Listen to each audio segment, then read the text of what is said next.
right, everybody. I've got another very special guest for you all. I want everyone to welcome to the show, Mr. Anthony Stokes. Welcome to the show, Anthony. Thank you so much for having me. I almost went into Tony Stark there for a minute. Some high praise. Yeah. Appreciate it. So rare that I get another Eagles fan on the show. So kudos for being my new favorite guest. Hell yeah, man. Coming off a win. So, Anthony, as I told you before we started, we got to put you through the gauntlet. So I got to know your origin story. How'd you get into comics? And then at what point do you decide you think you can write one of these things? Yeah, absolutely. So my entry point into comics was actually manga. I like the Yu-Gi-Oh series. I like Dragon Ball Z, and my mom's friend, basically my aunt, brought home a Yu-Gi-Oh Volume 1, and I read it and I really enjoyed it. And then I started consuming manga obsessed. So I read like so much. I read One Piece, Dragon Ball Z, Death Note, all the stuff that was popular probably in the late 2000s, early 2010s. And then, I always had appreciation for comics as well, but it was mostly manga. And then, during the pandemic, it was like, had nothing but free time. I was like, yeah, let's do it. And so during the pandemic, you're like, hey, I think I can write one of these things, and put pen to paper and got to it. Yeah, I feel like that was a lot of stories, with comics right now. Or it was like, yeah, I had time on my hands. Other people had time on their hands, and yeah, exactly. It was very, very. I probably would have done it regardless, but it was definitely helpful in like driving me, like making it an easier decision for me to break in or try to break in. And you say, like, I'm also like a casual manga reader as well. I think there's some really great stories coming out of Japan as well. Mm-hmm. At any point did you check out like American style comics, or into superhero comics, or the indie scene out here? Or? No, I mean I was never really into superhero comics. I read Essential Spider-Man. Like I like Watchmen. I really like the big runs. You know what I'm saying? Like I was a casual comic book fan, you would say. I read the Bendis Ultimate Spider-Man as well. Like the thing is that it was so easy to get your hands on manga, right? Mm-hmm. Because my school library had it. You know what I'm saying? My local library had it. Barnes and Nobles had it. If those two didn't have it, Barnes and Nobles would have it. And then as opposed to comic books where it was just so much harder to get a hold of that stuff, And Yeah. I feel like there was kind of a dead zone around the time when I was growing up, where the comic books itself, I feel like was dwindling in like popularity. The comic book shops weren't like they were a thing, but they becoming less of a thing. And then, yeah, you see the rise of like popularity of other medias, like TV. I think that's when prestige TV kind of started popping off too around that time. So it just wasn't a dominant medium when I was, in my later teen years, my formative years. Yeah, that's something that a lot of like comic people are having that discussion of, like, why is manga and anime so big right now, and why is it like kind of dominating our space? And you bring up a good point. Like, yeah, they weren't around, and I came into comics later in life too, and they weren't around in my local library or anything like that. But I could turn on Toonami and see Dragon Ball Z, and I could, go check out the manga later on. It's the irony is that it's a country, it's a medium from a different country, but it's a lower barrier of entry. Yeah. And even like say the Shonen Jump app, I feel like is like easier to consume. I mean, it's just the comic is always hard because it's got a lore, it's got a pre-established lore. You can jump in just into a random run, but there's also gonna be context that you're missing.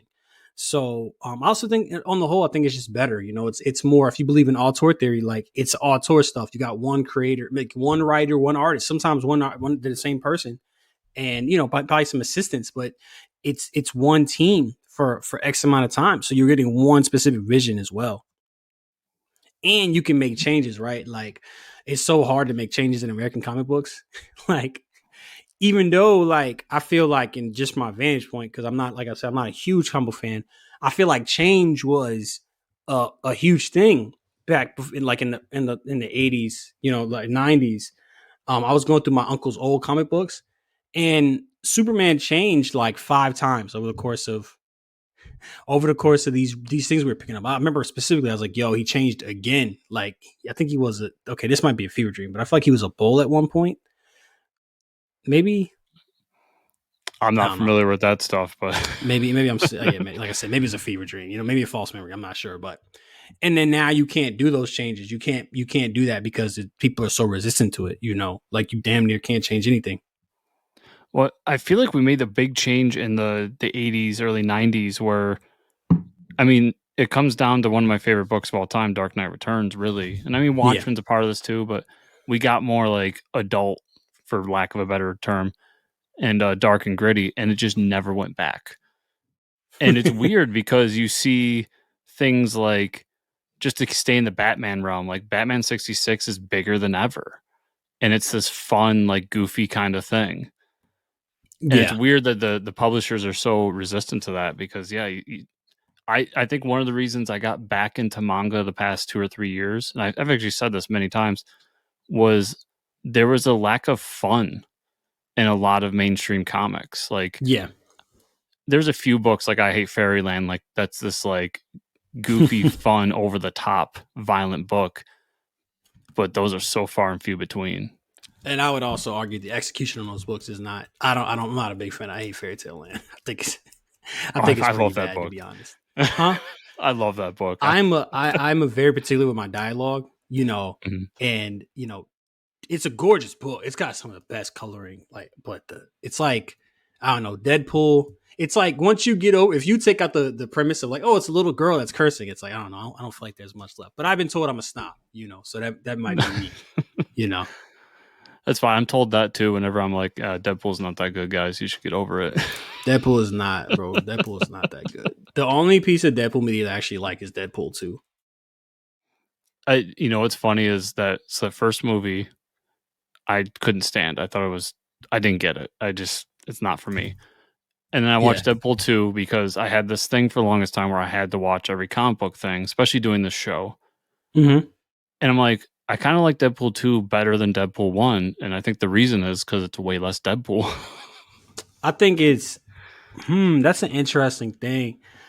I think the problem with Deadpool 1 is it's basically like it's your basic Marvel kind of formula, but you just throw in a bunch of curse words and like for the wall breaks. But if you look at it, it's a super basic plot. And then you look at the second one and the plot is actually it's kind of crazy. It's doing different things with the mythology. It's developing the characters and all that stuff. And it's just so much more interesting to me of like, okay, you have your superhero origin, you're sad. Like, okay, that's not, I mean, the Hulk is like that, Spider-Man's like that, sure. But the him trying to redeem himself by helping this kid, that's like way more interesting hmm than I mean, not why, but I'm just sad because that's every origin story. So I think that's it. And then just the writing in general, when you like, they kind of just there's bad jokes in there, man, but there's like a lot. The X Force joke was hilarious. Yeah. X Force joke was so good that James Gunn stole it for the Suicide Squad, and nobody talks about it. But yeah, man, that kind of, I mean, I think people are getting tired of like the meta humor. Like I think there's been a real rejection of it recently. Like, which I'm not a big fan of it at this point either. Yeah, you see it with how people responded to the newest Thor movie. Like, it You're was right. not, it was too much over the top for, it was too much trying to do what you're saying for a character that shouldn't have been doing it. And like, people got sick of it. And it's also like James Gunn made it good in the MCU. At least that's how I and a lot of other people see it. And trying to do it when you're not James Gunn is really tough. It's funny, but everybody loved Thor Ragnarok. I think one, it's execution, right? I Yeah. think Thor Ragnarok was also new. It was like fresh. Like it was a new thing. It's kind of like Guardians, and I've spent hours trying to figure out like what makes Guardians different than like Thor Ragnarok. I think it's more irreverence, I would say, in like it's drier humor. But it's adjacent. But everybody loved Thor Ragnarok, and I think Thor Ragnarok is a great movie. Yeah. But I do think that's interesting. Like, what is that? What is that? 4 years later, 5 years later, people hate that Thor movie, man. I'm like, oh my god, I didn't hate it, but it wasn't. Wasn't great. For me, I think there's good and bad in it, but I didn't like it overall. And I watched those two back to back because I had the same thought. And I think what it is, it's the old Spinal Tap joke. Like they cranked it to 11, Oh, you and think they it just, went too far with it? yeah, they didn't have a good mesh. Yeah, I just think it's the execution isn't that great, and like you have to overcome the whole. This is like I said, Thor Ragnarok was refreshing because it's like a new thing. You know, it feels different, and like I said, it feels different from Guardians. But now you don't have the new thing. It's the same. It's almost the exact same thing, and then they're not doing anything new. I thought Valkyrie was super underrated in that movie. Like she Mhm. didn't do much. Like, and I felt like with TT pitched it as Jane has to find a queen, and I thought it was going to be a romance between her and Valkyrie. I'm like, oh, that sounds way more interesting. Um, you know, but we didn't get that. We got the same romance we got them other times. I'm like, oh well, that's not nearly as interesting. Yeah, it's also as someone who read that run as it was coming out and like puts that run to such high esteem, like that Jason Aaron Thor run to me is some of the top tier Marvel stuff in the past 10, 20 years. It didn't hit the same. And I Yeah. think a big problem there is it wasn't set up properly. Like you tried to do it all in one movie as opposed to like stretching it through how many years of comics. I had to be like, who's the mighty Thor? Who is it? Like we all kind of knew it was Jane, but in the back of That's our heads we're like, who is right. it? Because it was a yeah, that's right. They did make it. Yeah, it makes sense. Like it makes sense. Um, like conceptually, but just the execution wasn't great. You know. So I mean, I can tell just by talking to you here, like you put a lot of thought in the story and themes and all these things that make comics great and just fiction great as a whole. So how I mean, you like we talked about before, you eventually get to this point where you want to write this comic during the pandemic. Was that book Intrusive Thoughts, or was there something before that that you did? I wrote Decay. Decay is my first series, and it's What? actually reflective of the state of. It's a very angry comic. You know, it's a very yeah, angry is a good way to put it, and that reflects the time. But yeah, I dropped that like towards the tail end of what I think most people would call the end of the pandemic. So like, early 2022. And what's the K about? The game is a supernatural revenge thriller. Guy gets killed, wrong place, wrong time, and he comes back and gets revenge. It's kind of like The Crow, manner of speaking. And did you with that book? Did you also do that through Kickstarter? Yes, I've done Yeah. three successful Kickstarters, and then I'm doing this fourth one. So how was the first Kickstarter for you? Like, was it nerve wracking or? Yes, I hate the act of kickstarting. Like I hate the act of crowdfunding. I never get as much money as I think I should. I'm always frustrated with some people that wait to the last minute. Um, and then the fulfillment was like not as hard as I would think. It was stressful, man. It was stressful, and then like I ended up doubling my goal, but I ended up like spending way more than I thought. Like I was not I was in the red crazy, you know. So I do not enjoy crowdfunding at all. So I'm so doing your crowdfunding. You feel like the fulfillment is or getting the funding isn't getting all the money you need for the fulfillment, or Sometimes I mean, it depends. Like a lot of people, like I think what I recommend is like do the bare minimum you could do to keep like what's the amount of money where you can keep going, right? Mhm. So a lot of campaigns are underfunded, to be honest, like or the funding isn't enough. And I mean, that's unfortunate, but that's on the person to make sure they're setting the goal at the right amount. They're doing the things they need to do to get the cost down so that the Kickstarter goal will be enough.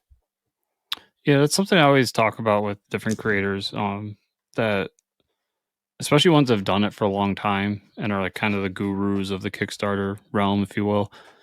That stretch goals are so important, and that more people in the Kickstarter community realize how important stretch goals are because usually that goal you're trying to hit is like a bare minimum, or Yeah. sometimes a lot of times even less than the bare minimum. I know a lot Yes. of people that go below their bare minimum. And to get above to hit those stretch goals is what really brings it into a point where if you're lucky, it gets profitable. Yeah. So yeah, I know that completely. Haven't done But stretch goals yet. We're at 66%. I say, yeah. So as we're talking, you are doing a Kickstarter currently, and you're at 66%. You still got about 3 weeks, 1,300. some Or change. yeah, I Man, think yeah. another thing, I've talked to a few people that work at Kickstarter over the years, and I wonder sometimes. Indiegogo does the on the consumer end where it automatically comes out of your account the moment you hit pledge. Yeah. And I wonder sometimes if that would get more people in the door at Kickstarter to not wait till that last second. Yeah, I mean, I wish it was an option, right? That people could Yeah. wait because people essentially more people. I think Kickstarter needs to go like Kickstarter is like the weirdest thing, and that's also what's frustrating. It doesn't resemble anything else. It doesn't resemble a store because when I go to a store, like obviously it can't be a complete store because if I go to a Macy's, I don't get my product, I get my money back. You're obligated to get my money back, right? That's not what happens with a Mhm. Kickstarter. There's that. So that I understand not taking the money out immediately. I think it should be when you get funded, to be honest. Because once you get funded, what's the why not? Like what's the argument about getting the money once you get funded? Um, it doesn't make a lot of sense to me. But also there's no pictures next to the rewards. That like you can't like crowdfunder is like a cart. You can make a cart, like why can't you have a cart? It's just so specific. It's just like this really weird thing, to be honest. And I'm really hoping that these newer other crowdfunding funding platforms really push them to kind of innovate. I hope they're not too big to change. Yeah, you're seeing, for instance, Zoop came out like this past year, I believe. Yeah, And you're seeing them. I mean, they're doing some things different, but not enough. I would like to see more competition in that field because competition breeds innovation. yeah, And I definitely agree there's issues. And I mean, the Kickstarter community too, and this goes for any of the different crowdfunders because there's an Indiegogo community, a Zoop community, so on and so forth, is so hyper focused on. I know so many people in that community who aren't like me. Like I go to my comic shop every week, I buy my comics, and then I also crowdfund stuff and get those. A lot of them tend to just stick in the Kickstarter community, which is strange to me. I mean, it's just convenience. I mean, well, the reality is most people are supporting crowdfunding campaigns anyway. Most people are not going to buy your comic. Most people are not buying normal comics. Most people aren't buying, certainly not buying indie comics. And it's just like, who wants to? It's already inconvenient. It's already inconvenient, right? That I'm trying to buy this thing that I might not get. That my money may come out, it may not. So I think it's unfortunate that you're right, but it's also like a matter of convenience. And me personally, I'm like, I don't really understand why you wouldn't use Kickstarter. I don't, I can't wrap my head around it. Like, I'm just like, okay, like I support, if I like the creator, I'll support, but, um, it's almost like when people use BackerKit, it's like, oh my God, I hate BackerKit. Like, it sucks. Like, Yeah. if I really, and somebody was like, oh, it does this and this and that. I was like, yo, at what point do your consumers think this is too much work? Like, this is not worth the convenience of that I have to deal with. Because crowdfunder, like, you got to go into a window, it'll email you a bunch. You got to go into a window, you got to check out. It's all stupid, bro. It's all so dumb, man. Oh, one You of the wouldn't build this from the ground up. There's no way you would like implement this weird system from the ground up. Like, I don't know how we got here. Like, it's so strange. Yeah, one of the best things Kickstarter did was putting that system inside of Kickstarter and creating their own. Because as somebody who does this day after day, is involved in the comics community every day, I've had to have creators email me and be like, "Hey, you didn't fill out your backer kit in the past."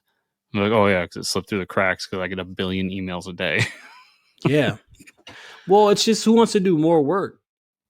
Like who wants to Yeah, it's just a mess, man. I don't know. They need to clean it up somehow.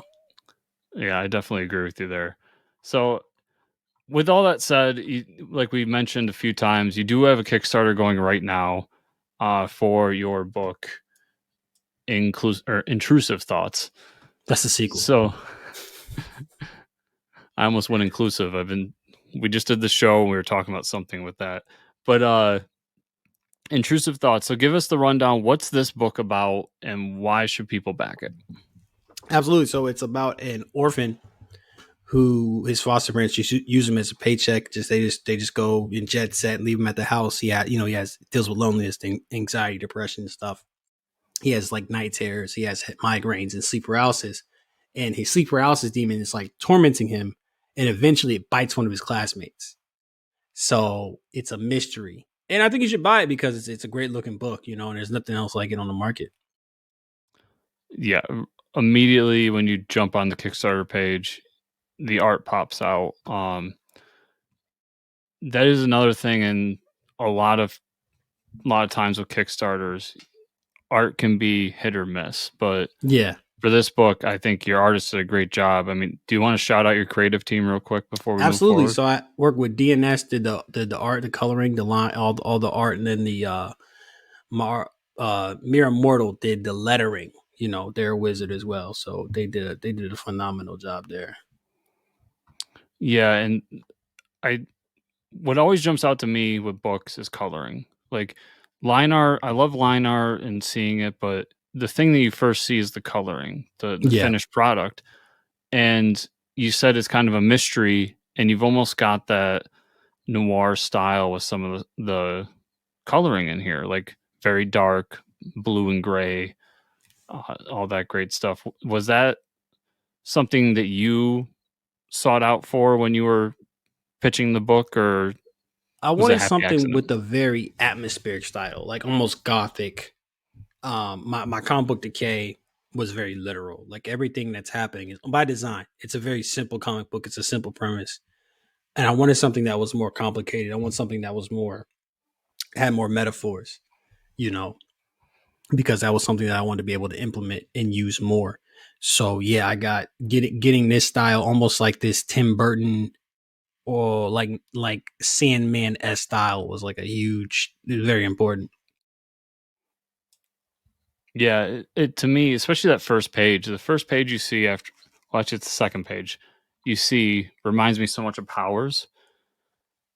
First of like the colors, but also how everybody's drawn in that, and Oh then you yeah, immediately jump to this third page where it's a device that I love when artists use where and writers at that, where it's the character in the book drawing something, and they use a yeah. completely different style for that, and it really pops well with the clash of the different styles.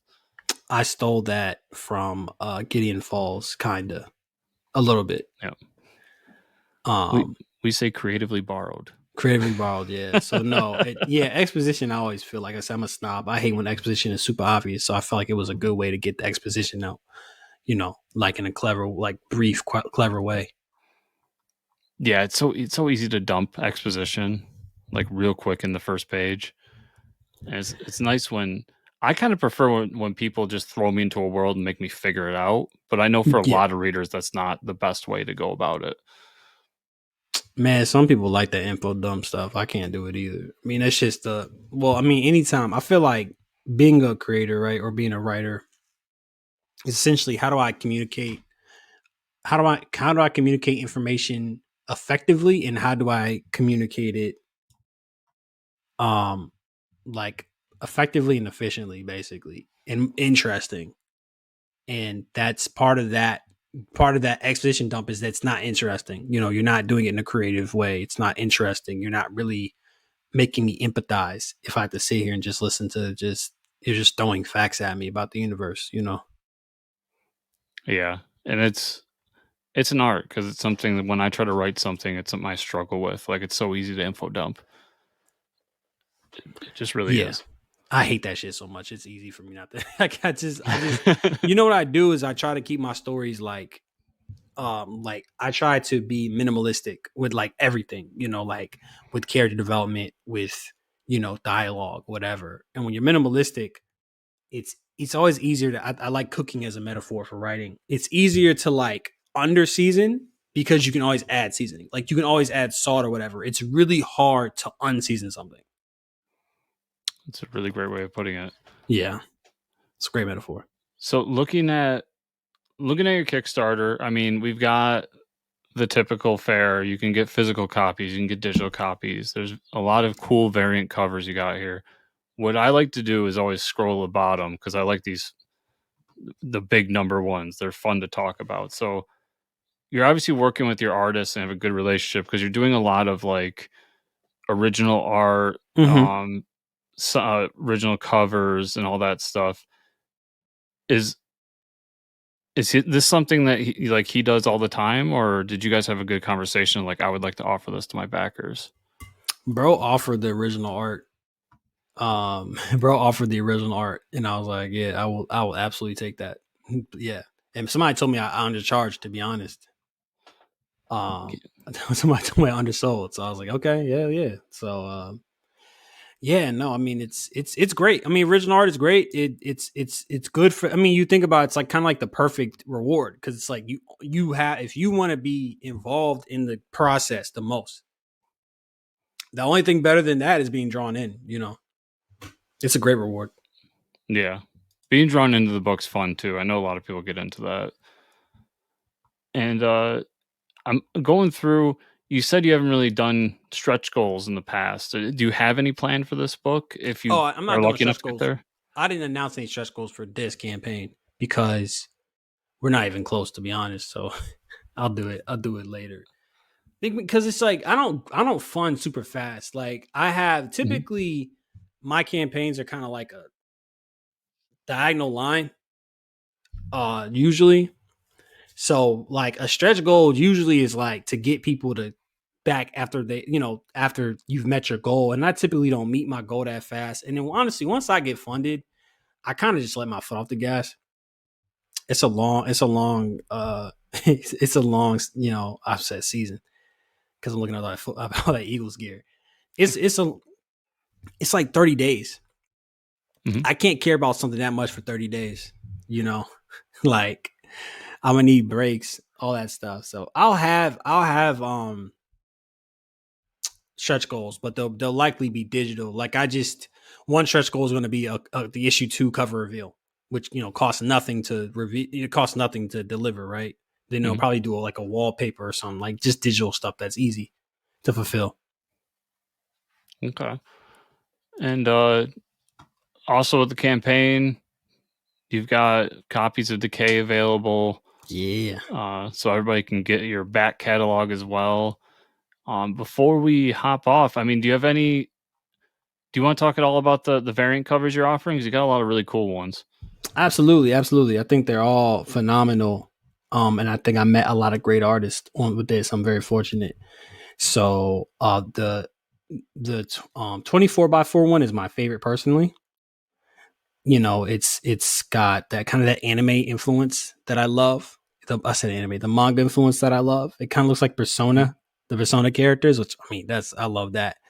And it really plays with like perspective and reflection and stuff like that. And I like the texture as well. It like it's like almost like a paint. It's almost like when they use paint spray paint. Jeez, I did that backwards. And then there's this other one by Schmidt, and it's like really atmospheric. It's got this thing where it's his face is like divided into two, almost like an optical illusion. Mhm. And then it's like this really eerie smile in the snow globe, and the snow globe is a big motif with the series. And then the one by Nico is also great, where it's got like this really cool looking monster. And I showed Nico like just a shadow, basically like a shadow with some claws, and they came with this amazing creature design that I'm going to steal um that I'm gonna steal and use, and like I'm gonna use that creature design later. Yeah, I agree. I like all three of them. They all have their own unique kind of feel to it. Mm-hmm. The Nico one is my favorite because you bring any kind of monster or demon or anything like that, you got me on the hook. Absolutely. Yeah, yeah. especially when it's well designed like that. Nah, that design is crazy, man. It's I love it when you give the artist just like 30% of what you're looking for and they fill the rest in. It's amazing. I think that's one of the, to go back to a previous conversation we have, that's the advantage to the way that American comics do, is sometimes I sit there and I'm like, I want this, and then an artist comes back with it and just blows my idea out of the water, which is one of the things I do love about that collaboration. Yeah, I mean you can't hinder them. Like what we do is really important, but what they do is important too, Yeah. Like it's we all have something to offer. So everybody out there, intrusive thoughts on Kickstarter right now. Anthony, if people want to follow you, are you on Twitter, Instagram, any of that stuff? Yeah, man. Unfortunately, I'm on Twitter. At Stokes the writer on Twitter. Instagram is instagram.com/decay comic. And I'm at YouTube. I'm at on YouTube. I'm on YouTube at Super Comic Bros. All right, everybody. So make sure to go check those out. And I will have links in the show notes below to the Kickstarter and to all the other stuff that Anthony's doing. So make sure you check those out. Anthony, thanks so much for stopping by. I appreciate you taking the time, and best of luck with the campaign, man. Absolutely. Thank you so much.